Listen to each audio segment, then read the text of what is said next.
gains tax and income tax being aligned. No one voted for this in 2024, did they? So we should have a general election if he's going to make these tax changes. No, look, you mentioned Andy's victory in Makerfield, which I think was a resounding victory. Remember, Reform won all of the wards in that constituency at the recent local elections, and yet Andy beat both Reform and Restore combined. So it was a comprehensive election, is it? victory. But in Makerfield terms of him, does not maketh the Prime Minister. It's one constituency, but as an indicator of Andy's appeal and the kind of support that he can get behind him, it's a strong indication of the strength of him as a person. It's a by-election. But can I make a broader point? It's not a general election. Can I make a broader point, which is really important, which is that... Well, there you go. This is GB News Originals. I'm Emily Carver. Please do give this video a like and subscribe to our channel for more content like this. And do leave a comment. Let me know what you think. Andy has said he stands behind the 2024 manifesto. We were all elected on that 2024 manifesto. We have a parliamentary democracy. The Labour Party in Parliament is rallying behind Andy to be our next leader and Prime Minister. But he wants to and put that is the best thing for the country. He wants to tax houses in the south more than the north. He potentially wants to align CGT with income tax. If he makes tax changes, then he's changing the manifesto, and we should have a general election, shouldn't we? Because he won't have a mandate for that. But Andy has said he's sticking to the 2024 but if manifesto. He doesn't, so if he doesn't, then we should have a general election. Andy's made his position clear, and I'm not here to be a spokesperson for Andy in terms of his future plans. Well, you sort of are, because he's kind of the Prime Minister, isn't he? I mean, Keir Starmer's there in name only. You say you're not here to talk for Andy. You've just talked about how all ministers need to throw their weight behind Andy Burnham because he is going to be the new Prime Minister.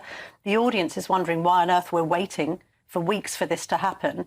If you know it's going to be a coronation, why not just install him now? Well, the Labour Party has a process for making sure that Andy has to be nominated by MPs, and then if there are no other candidates nominated, he becomes the leader of the Labour Party and then the Prime Minister. But it's important that, you know, I know Andy is spending this time and his team is spending this time getting ready for when he becomes Prime Minister. Because he doesn't have a plan, does he? I mean, you had a manifesto. Keir Starmer was elected on the basis of that manifesto. Back in 2022, who was agitating for a general election during years of Tory turmoil? It was Andy Burnham. We've now got a poll suggesting that 59% of the public want a general election. That's versus 26% that don't. This is meant to be a government of the people. The people want a general election. Yeah, but you gave it away there because you talked about it as Tory turmoil back in 2022, and it was turmoil back then. Well, this is turmoil. No, it wasn't. The Prime Minister's failed after 2 years. Not, because back then the Tory party were taking lumps out of each other. They were focused inward.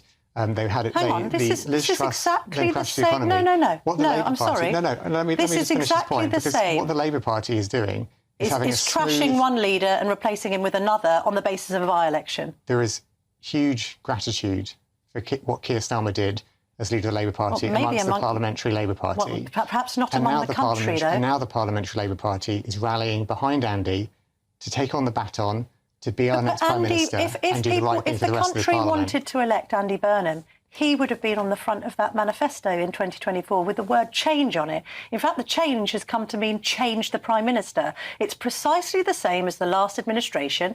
You've swapped out one leader and you're swapping in another who doesn't have a mandate. Makerfield does not maketh the Prime Minister. Therefore, if Andy Burnham himself campaigned for a general election in 2022, why aren't you doing the same now? It's absolute grotesque hypocrisy. No, because we live in a parliamentary democracy where all of us as MPs were elected on the 2024 manifesto. Andy said he's committed to the 2024 manifesto. He is now the person who the Labour Party in Parliament is rallying behind to be our next leader, to be our next Prime Minister. The Tories were elected on a manifesto, and you agitated for a general election when they changed leader. But you, as you referred to it, look at the turmoil. Look at the fact. I'm not saying just because I've described it as Tory turmoil. I'm not saying Labour are immune to turmoil. You've had 30 resets and 17 U-turns. It's hardly been a nest of singing birds over in the Labour Party, has it? Look at the way that the previous Conservatives not only tore lumps out of each other and focused inward rather than outward to the country, but Liz Truss then came in, took a totally different view of how government should operate, crashed the economy, Andy impacted Burnham's people's taking a mortgages. different view, isn't he? He's given us a speech on Monday where he's talked about mass devolution that, again, no one voted for in 2024. He's now talking about slapping mansion taxes on homes in the south. He's talking about CGT and income tax being made equivalent. No one voted for this. Is it because when the right replace a leader, we need a general election, but when the left do, it's all fine? No, look, you're quoting plenty of speculation. Well, and lots of different Andy newspapers. Burnham's people are probably briefing quite a lot of this in, James Murray, aren't they? You're basing your analysis. Political polishing, hesitation, and the demands for a democratic mandate in Westminster. There is a distinct aroma in the air across British politics when a government frontbencher finds themselves thoroughly cornered, and it usually smells like rehearsed talking points colliding headfirst with plain reality. Welcome to Britain Underneath, the home for sharp, unfiltered political analysis dissecting the mechanisms of power across the United Kingdom. If you value staying ahead of the curve with clear, uncompromising breakdown, take a deep breath, ensure you hit that subscribe button, and join our growing community right now.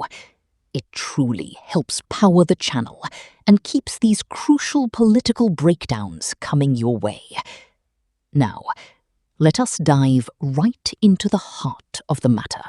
On speculation, let's look at the facts here. The facts here are that Andy Burnham has said he stands behind the 2024 manifesto, but it's also absolutely right that Andy offers a hopeful, optimistic vision of what he will do as Prime Minister. But if he changes the manifesto, we should have a general election, shouldn't we? Because he won't have a mandate. If he changes it. He said very clearly... He might have said that. If he changes it. He said clearly that he stands behind the manifesto. If he doesn't... But it is right. No, look, but it is right that he sets out his vision for the country. And that's what he has started doing. If his vision to the country is different to the 2024 manifesto, then he has no mandate. We need to have a general election, don't we, James Murray? The mandate comes from a parliamentary democracy where we as MPs were elected on the 2024 The Tories manifesto. could have argued the same in 2022. It was Andy Burnham himself who called for a general election. 59% of the public are calling for a general election. You're meant to be the government of the people. Keir Starmer stood on the steps of Downing Street when he was elected saying this is going to be a government of public service. It's turned into a government of self-service. At the moment, Keir Starmer's serving himself because he wants to secure a legacy. And Andy Burnham, who literally no one at large in the country has voted for, is now our new Prime Minister. I'm sorry, I really have to challenge you on that, Camilla, that when you said, public service and what's driving the Labour Party, I think when people look at Keir Starmer, people can see someone there who is utterly committed to public service, who has done great things for the Labour Party and the country over the last 2 years. Well, there's a story in The Sun on Sunday saying he's made everyone £3,000 poorer. And who is now he's agreed to step down, he is stepping down as Prime Minister, and he wants a smooth transition. Okay. And that is because he puts the country first. All right. We put the country first. We are looking outward. There is a smooth transition to the new Prime Minister. This is about focusing what people in the country want rather than Westminster gossip. On Shabir Ahmed. During a recent interview on GB News, Health Secretary James Murray found himself subjected to a relentless line of questioning from Camilla Tominey. The core issue on the table was straightforward. As Labour navigates a delicate leadership transition and internal shifting, where exactly is the democratic mandate to govern without calling a fresh general election?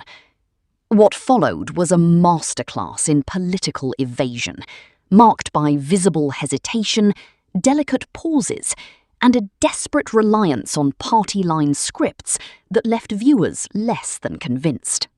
When pressed directly on whether the British public deserves a say on potential tax shifts, policy pivots, and a changing Premier, Murray seemed to lose his footing.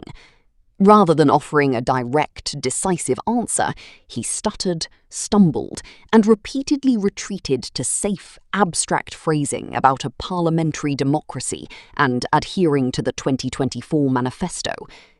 Every time Tominey pointed out that shifting the policy landscape while switching leaders without a fresh national vote leaves the public in limbo, the hesitation from the minister grew more pronounced. It was the quintessential picture of a politician attempting to project calm while the ground beneath his feet is visibly shifting. Before we move deeper into what this means for the political landscape, take a moment to ensure you are subscribed to Britain Underneath.